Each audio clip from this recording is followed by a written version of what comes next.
I dare you. Just try getting down into a squat position and catching a 99 mile per hour fastball, or a biting slider that's only 90 miles per hour but moves 2 feet at the last second. That's what Yan Gomes has done for 13 years as a professional baseball catcher, including 10 years in the major leagues. It's a hot, tired, and dirty game, and Yan is one of the best in the game. Including as a world champion with the Washington Nationals in 2019. He now plays for the Chicago Cubs. Many thanks to our sponsor for all of Season 3, Culligan Water. With Culligan's drinking water systems, you get the ultra-filtered water you need to fuel your high-performance lifestyle right on tap. Learn more at Culligan.com. We caught up with Yan just after the 2022 regular season and in the middle of the Fall Classic.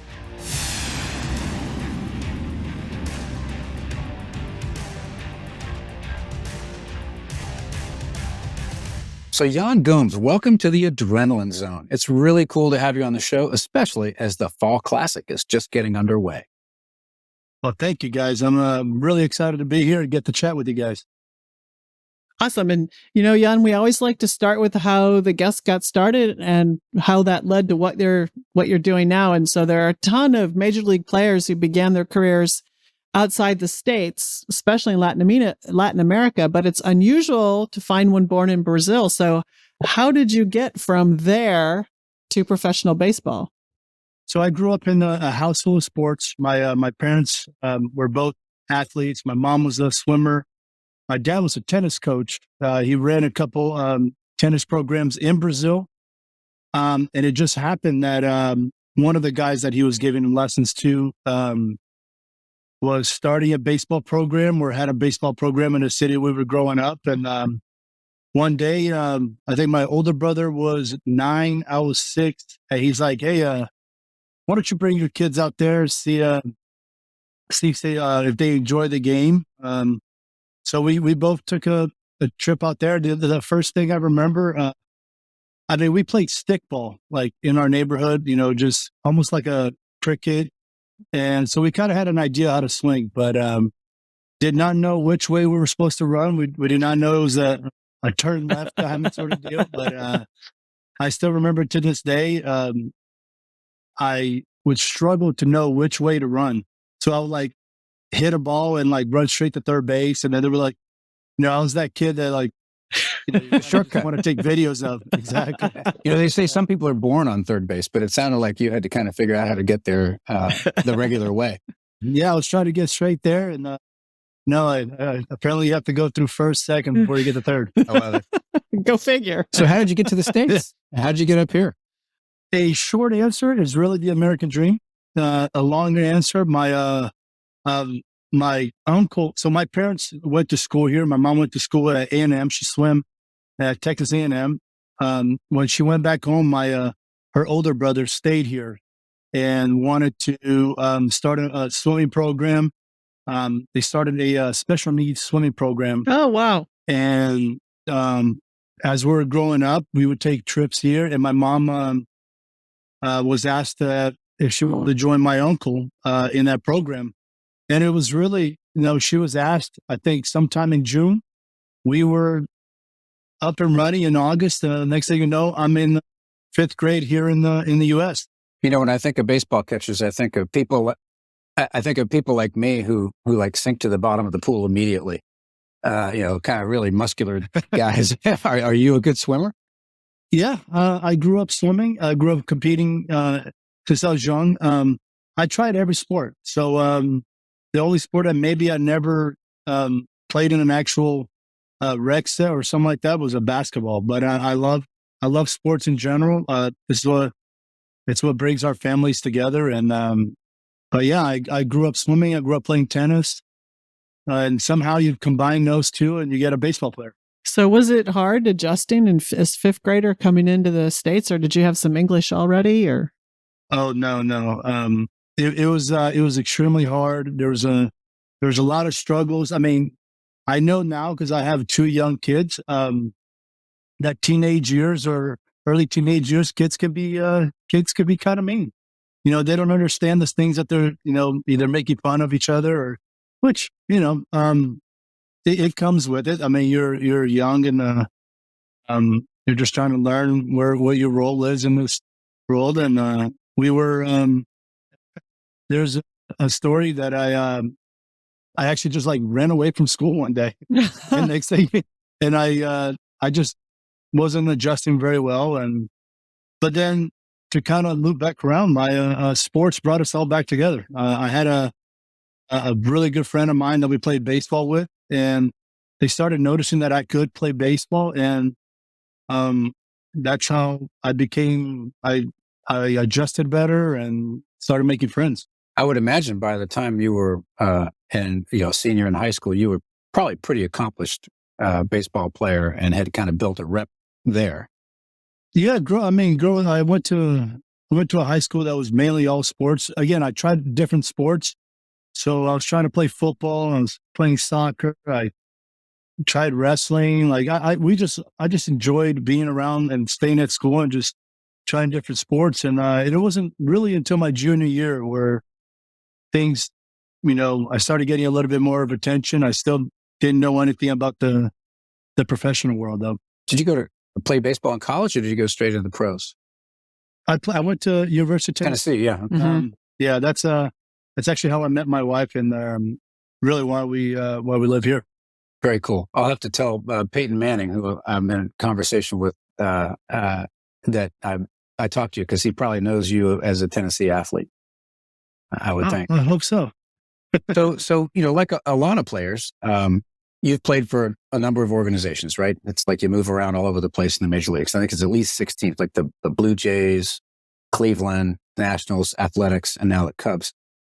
How does that life feel? I mean, you pack up all your stuff and move to another team with another culture. Is it just a natural act, or is it like hard every time? It's really hard that first week, because so I was very fortunate. So I was drafted by Toronto, played there from 2009 to 12, and then I was traded to Cleveland, and I was in Cleveland from 2012 to 2018. So I had a long time with one team, and but I just remember that transition. It was a lot of young guys on the team, so they, we all kind of just walked into school together. It's like we were all new with the team. But then I remember, and I took this upon me when I started going to different teams, where how it felt for other guys when they came to the team. We were like little elementary kids. We were all kind of like judging each other and sizing each other up. And if that guy's too comfortable, we're like, oh no, we don't like this guy. So I try to take little bits and pieces of what it meant to join a team and how it was going to be received, and just to make sure that they knew, like, hey man, like, I'm just here to win ball games. Just let me know what I need to do, and then your personality can come out when you start feeling guys out. As you got older, did you find, and sort of assumed a leadership role as a veteran? Did you find yourself? What side of that were you on? Was it sort of taking the new kid, hey, you're in a good team here, we're going to take care of you, or is it like, hey, dude, you got to prove yourself, or a little bit of both? Definitely a little bit of both. I always had whenever we signed a new guy, I had this thing with our tribal secretary or whoever it was at the time to send me their number. I wanted to welcome them all to the team. Mm-hmm. I felt like whenever somebody did that to me when I went to Cleveland, it felt great. I'm like, man, like I'm accepted here. Like these guys know who I am, and they want me here. And that's how I wanted them to feel. I want guys to feel comfortable. But then when we show up to spring training, that's where we start, getting on each other. Like, hey, this is the culture we're trying to build here. This is how we're going to do things. And, you do things the right way, it's going to be a great year. You do things the wrong way, we're going to have to put you in your place. And in a good way, not in a bad way. And the inmates kind of run the asylum to a certain extent in baseball, I think, more than any other sport, where, exactly. It's not like you're getting pep talks every day from the coaches. You're kind of supporting each other. Yeah, definitely not anymore. Not at the professional level anymore. Yeah. So let's talk a little bit about life behind the plate. This is a podcast about people who take risks. And clearly, of all the people on the baseball field, the catcher has the most physical risks, because you have 99 mile per hour fastballs. You've got foul tips, you've got bats swinging in your vicinity. So how do you manage all of that? So I actually came up as like a super utility guy. And I just always felt like there could be a whole game where I wasn't even a part of the game. Like I'll be hiding out in left field or hiding out at third base sometimes. So catching to me, it was always like, man, like no matter what, I'm always involved. Yeah. No matter what, I could show the bruises that I got in today's game. And like, the whole thing, like, chicks, dick, scars. I was like, man, I You were there. I got them all.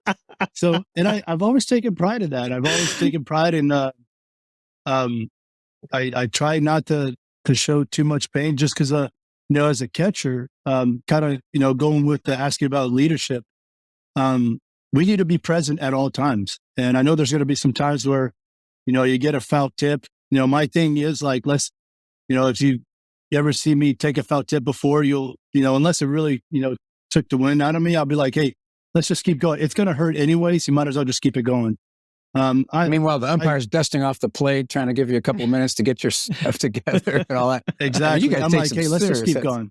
Yeah. Okay. Yeah. Wow. My thing is like, just keep going. Like, it's going to hurt. I don't want to sit here and have a trainer come out. I feel like that's one of the more embarrassing things.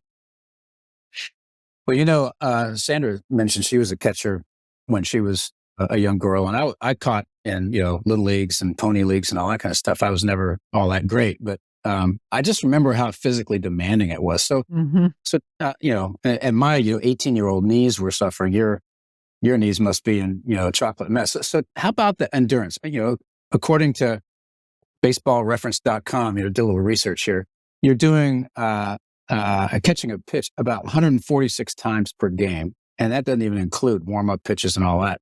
Mm-hmm. I'd have a hard time doing 46 squats, much less 146. And in the middle of the season, you're doing it in really hot and humid weather. That has to add to the risk. How do you take that kind of physical beating, not just the impact of a fastball or something, but just the daily grind? How do you manage that? To me, it kind of goes with just preparation. This is why I start training earlier than most people. I want my body to stay in shape. I never feel good when I take a day off just because my body will stiffen up really quickly. But from a catching standpoint, I actually feel more comfortable sitting in a squatted position, which is that there are times I'll be watching my kids play soccer or something like that, and I would just be like sitting in a squatted position, and guys are like, "What are you doing, man? Like, aren't you tired doing it?" Yeah, exactly. It's my office. I think It's my job. my body's just fits better that way. But I take a lot of pride in going into a season as healthy as I can, or just with the preparation that I put into the off season.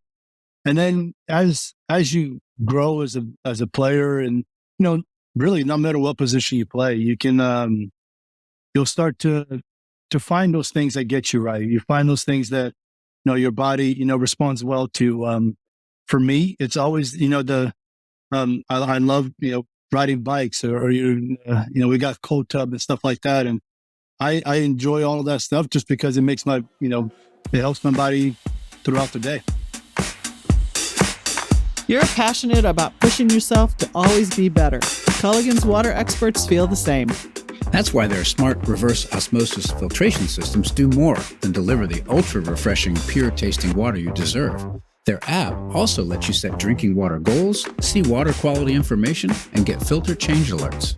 And with cleaner, safer, great-tasting water available right from the tap, you can also feel good about all those single-use plastic bottles you're saving from landfills. So get started today by scheduling your free water test at culligan.com. The other physical aspect of being a catcher, of course, is when people are heading to home plate, they're very determined to cross it. and the rules have evolved to protect you a little, as a catcher from people sliding into home, but there's still some risk there. And I guess there's some other rule changes that baseball's implemented to keep you guys safe. What do you think of how that's all evolving?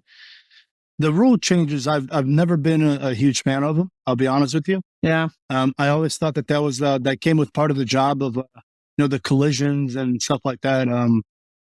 that was always, again, another notch on your belt. Like, look, man, I took a big hit and look at that, I'm still in the game kind of thing. But I understand, whenever you're maybe, paying a catcher, because I think it started going when the Buster Posey collision happened. You're paying a guy a ton of money and an unfortunate collision happens. Maybe we can figure out a way to avoid it. There are ways that the rules have changed that, it almost kind of stays the same. As a catcher, you just got to give them a lane to slide in. Don't stand in front of it because then they're just going to go straight through you. Mm-hmm. We, as catchers, we still play a little bit of a game of blocking the plate. I'm sure that when the shoe was on the other foot and you were, tagging up from third base and heading towards the catcher, there was no slack. It was like, hey, dude, I'm coming after you, just like I know you can come after me the same way, right? But exactly, all good. Exactly. So you also take a little bit of, or a lot of non-physical risk as a catcher, right? I'm sure you're getting plenty of guidance from the dugout, lots of signals and such.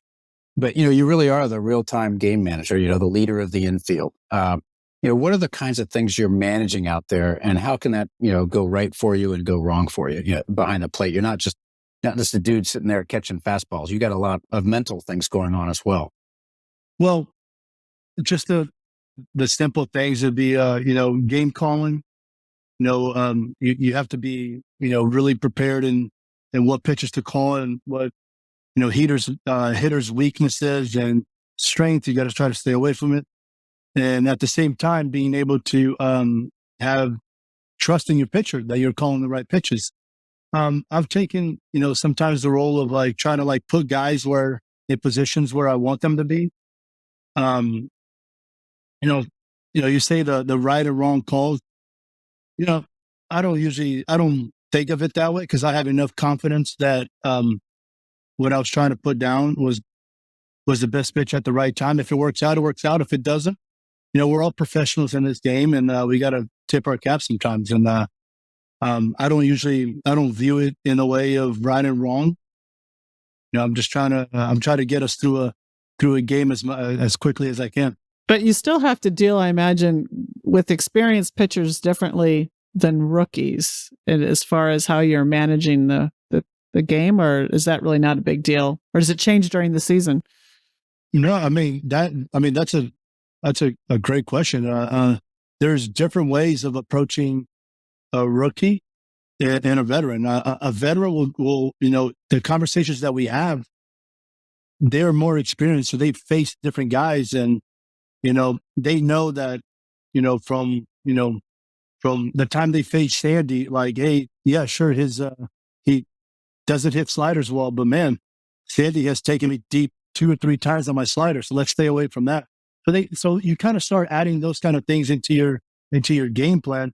It doesn't mean stay away from throwing a certain pitch, but that game planning is a lot different than it is with a rookie. A rookie, it's mainly like, hey, here's what I got. I got a power fastball, I got a power slider, and a really good changeup. Like, let's see what happens. And usually, those for me are a lot easier, in a sense, the guys with no experience, because that lets me control the game plan. It's my game plan in my head.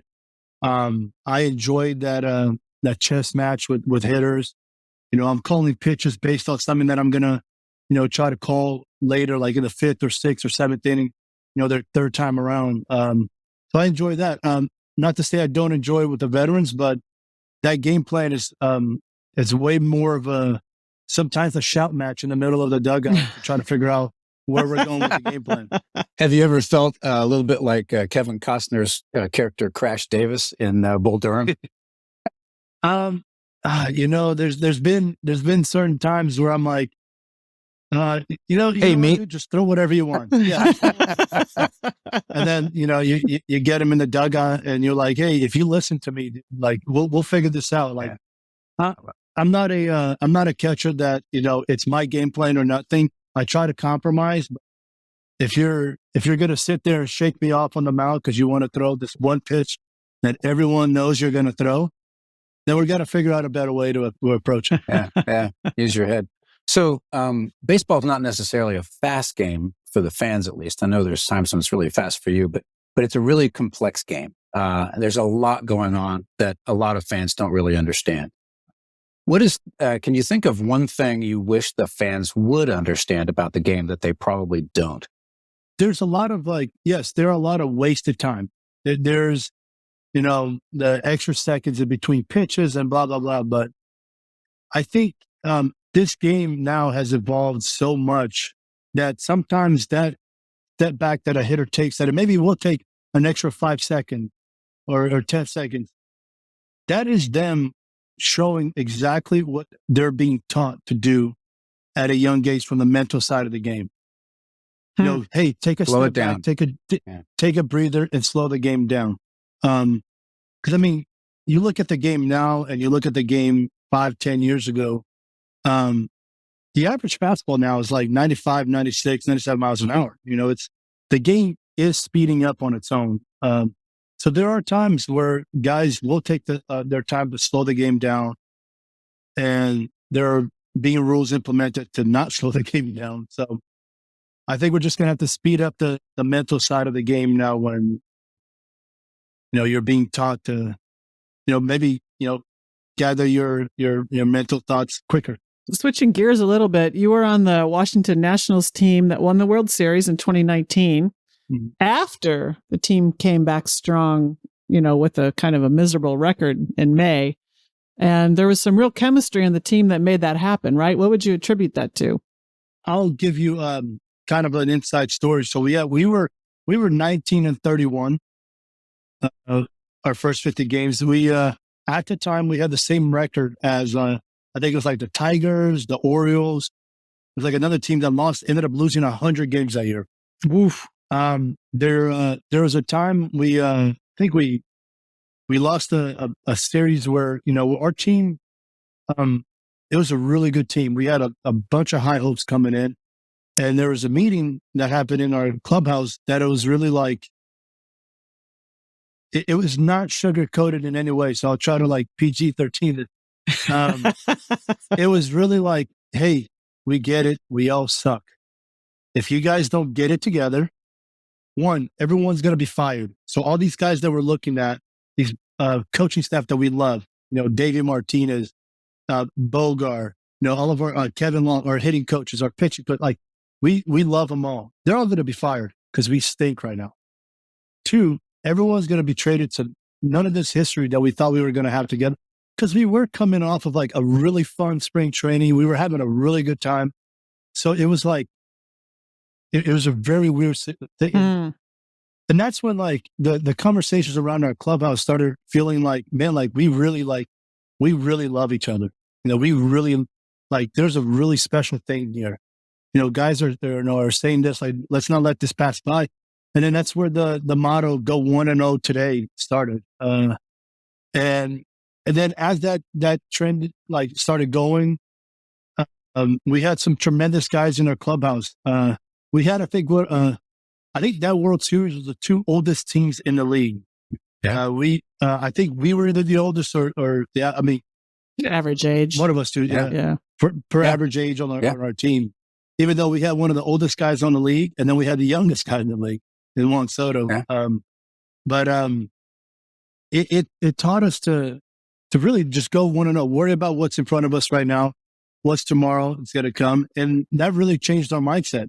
And we truly started having a lot more fun, started really truly playing for each other. And that's the recipe for a winning ball club, really. You think that change in attitude kind of took the overall stress off of? You could just focusing on just the one thing in front of you kind of gives you a different mental /stress level. Exactly. Yeah.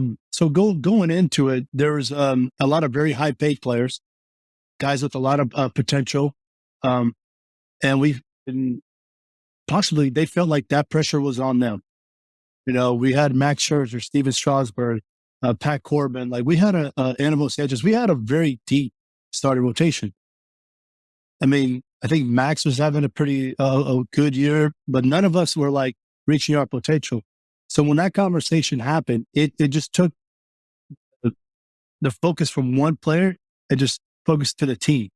They say, put your numbers aside. If we ended up winning, everyone's going to have a good year. I promise you. Yeah. So then I just started implementing one another, and we started truly, it was, I'm sure Sandy, if you got to watch a lot of those games, our dugout was a mess.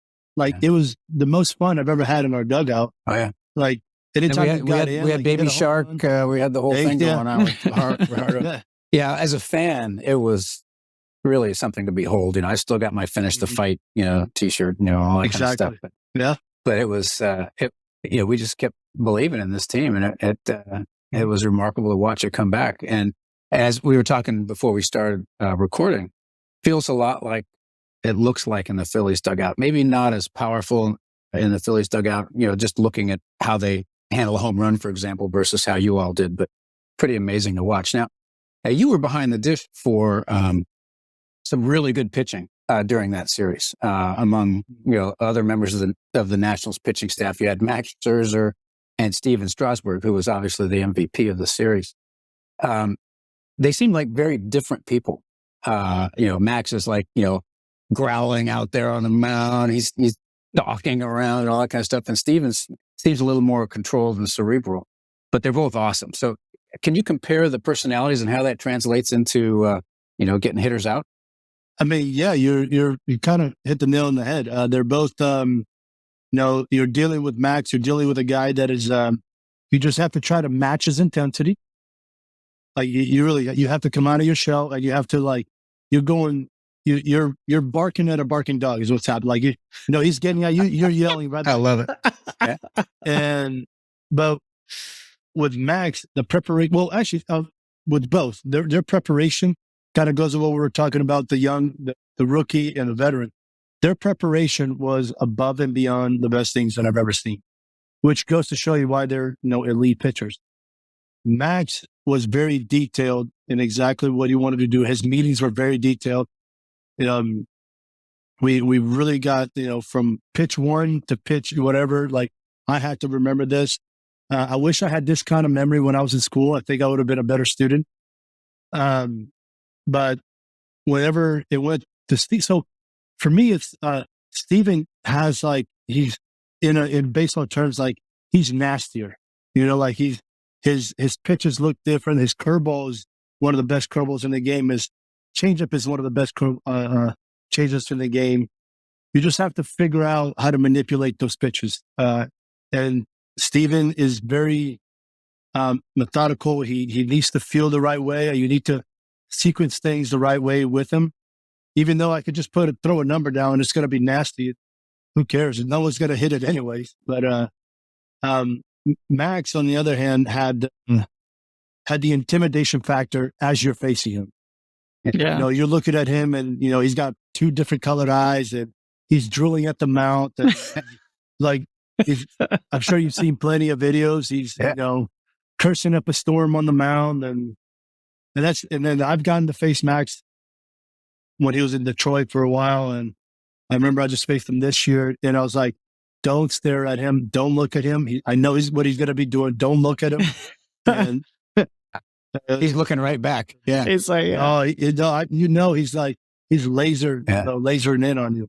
So I have to ask, you caught the last pitch of the 2019 World Series when Daniel Hudson struck out Michael Brantley, of course, of the Astros.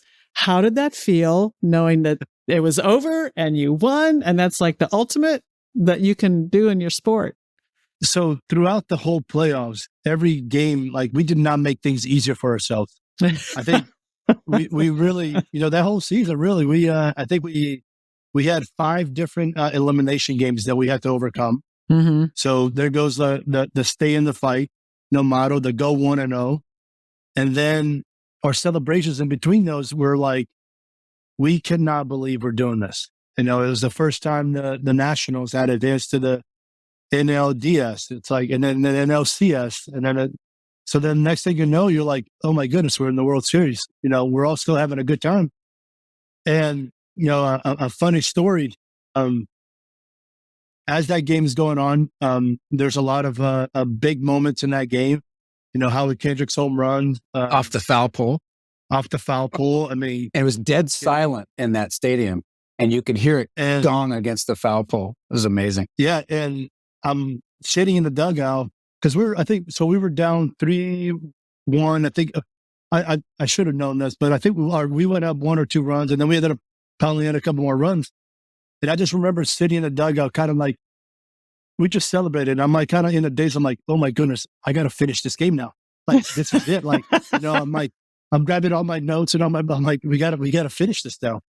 And then it's the 9th inning. We, why not? We get the heart of their lineup.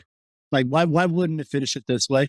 Daniel Hudson, who's an unbelievable part of our team that year. We're like, we just got to keep going, throw a strike, pitch 1, strike 1. And as it's going, so now we have 2 outs. We just struck out Jose Altuve. And I remember the umpire comes like right next to me, right in my ear.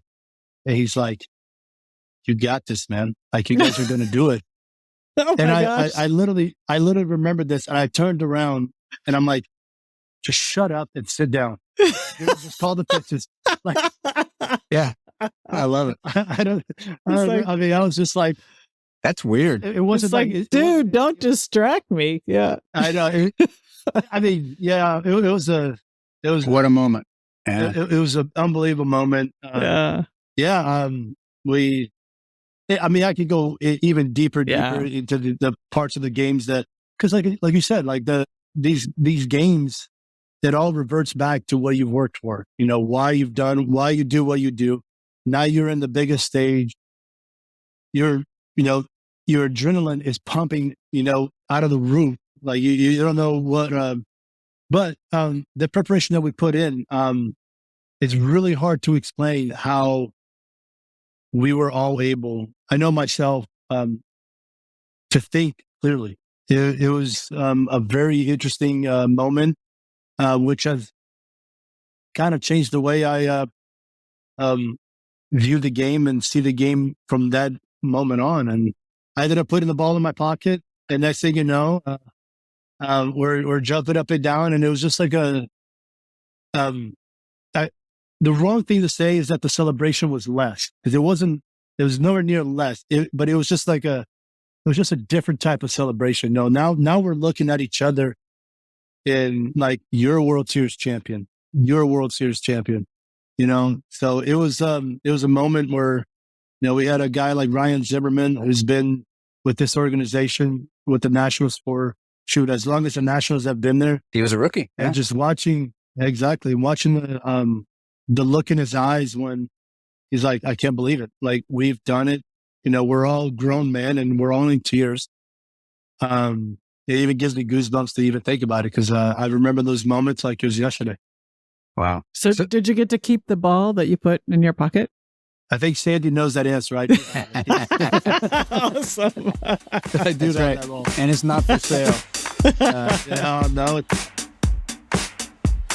Water is the ultimate health drink. With Culligan's filtration systems, you'll get the superior quality and pure tasting, ultra refreshing hydration you can count on to power your performance. Culligan's smart reverse osmosis systems take it to the next level, helping you set hydration goals, track how much you're drinking, and even see what contaminants are reduced in your water. That means you're always getting the exceptional water you need to feel truly good inside and out, ready to face the day, whatever challenges it brings. Learn more at Culligan.com. So you mentioned umpires a minute ago. You interact with an umpire in a couple of ways, right? Both as a catcher and a hitter. I have to ask, what do you say when you walk out with your gear on right after an ump punched you out on a strike call that you did not agree with? Of course, I'm sure that many of them you didn't agree with, but how does that feel? You just move on to the next deal, right? Yes, I've somewhat mastered the short-term memory. I've the way I've tried to go about this game has changed periodic, or not periodic, but just every year is that it's changed. And I treat umpires like they're humans, as they are. They're it's almost like treating like our bullpen and our starters. Everybody's different, so you kind of have to have a conversation with somebody. You need to to understand who they are. You can't just, I can't just talk to you, Sandy, the same way I'm going to talk to Sandra. It's like, those kind of things have to, you have to learn who they are. And I've been fortunate enough to play this game for a while now. And there are some umpires where if they ring you up on a bad call, you can't go over there and talk to them about it because they take it the wrong way. The same way as somebody rings me up and I'll step back there and I'll just look at them and be like, dude, what the heck? Like, what is it? But I feel like I've formed a relationship just based on, treating them like humans. They're going to make mistakes. They're trying to do their best. Mm-hmm. There are times where me as a catcher, I will lend a hand. I'll be like, hey man, like those pitches are like, I'm taking a look at them. I'm like trying to like really help them out. And then I'm not trying to like, BS them because they get to look at their own videos. And there's some pitches like if I'm catching, I'll take a look at it and I'll be like, hey, I think that's a strike. I can give you a better look if I move a certain way. And you just try to help them out. Umpires appreciate that because you are trying to get them to not only be good for you and your pitcher, but really for the rest of your team. And you also kind of move your middle a little bit sometimes to try to influence the call. But that's a different art. No, absolutely. And you can't sneak anything by umpires anymore. So as much as you're trying to make balls look good, you just try to make strikes look strikes. And, those close ones, look like strikes as well. So let's talk about hitting. Let's say if you fail only 7 out of 10 times in your entire career, you might end up in the Hall of Fame, right? So how about the risks you take as a batter? Like, you see it as a catcher, but I can't imagine what it must be like to hang in there with a, Steven Strasburg curveball coming at you, or a major league fastball thrown inside, chin music. You're standing up there with this object being basically thrown at you. How does that feel? There's risk there too. Yeah, no, absolutely. I think there's risk every day when you step on the field. Whether you're playing, like we already talked about catching, when you're playing defense, especially now, like you're hitting, you're supposed to protect yourself with a bat, and then you have a tiny little helmet on, and that's it. And guys, like I said, are throwing harder and harder every day. But I think as the game evolves, the beauty of baseball and baseball players is that we evolve as well. Mm-hmm. I can tell you when I first came up, there was no chance I could hit 100 miles an hour. Now you're seeing it every day. So 100 miles an hour, it's still really fast, but you have to. We've been able to slow the game down and been able to slow down 100 miles an hour. The 7 out of 10 times, I mean, as long as you're putting up good at bats, you're doing your thing for your team. Me as a catcher, I was taught at an early age of when I was in Cleveland from Terry Francona, that your job is to lead a team. Your job is to control the running game, control the game, be a good game manager.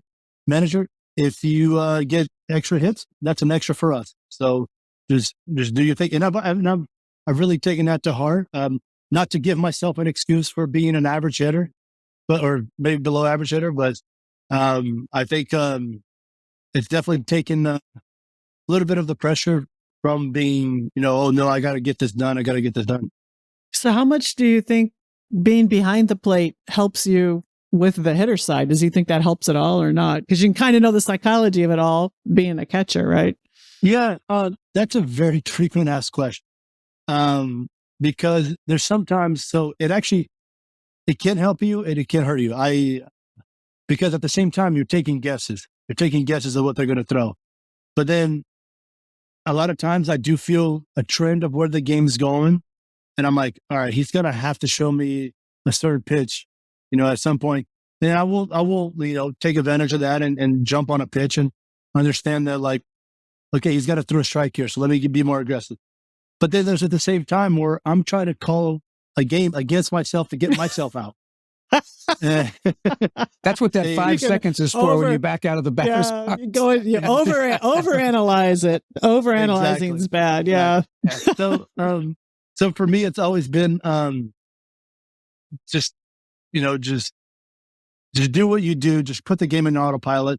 You've done all the work that you've done before the game. Don't try to make an adjustment, not so much an adjustment, but like try to switch something with your hitting, because that stuff, you can't do that stuff during a game. There are guys that are able to. I'm not able to. As long as my mind's clear, I'm on time to hit the ball, I think there's a good chance of at least me putting the ball in play. So, Yan, there's a lot of crazy superstitions and weird practices in baseball. I mean, you watch some of these guys walk up to the plate and they're doing some kind of funky jig, and it's exactly the same every time they get to the plate. It's like, okay.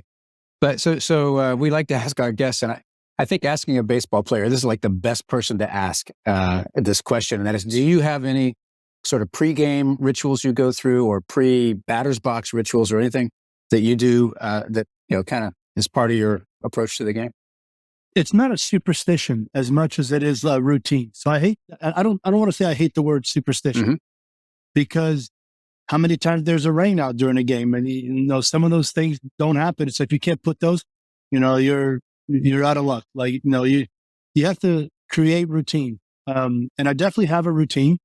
I come up to the plate. I like to measure myself out.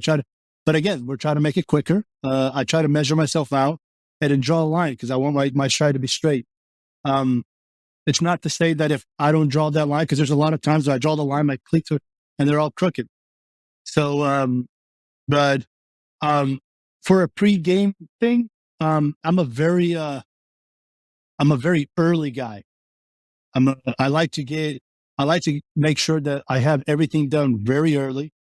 So yes, I will take a second and be really frustrated if, something goes on and I'm like in a rush.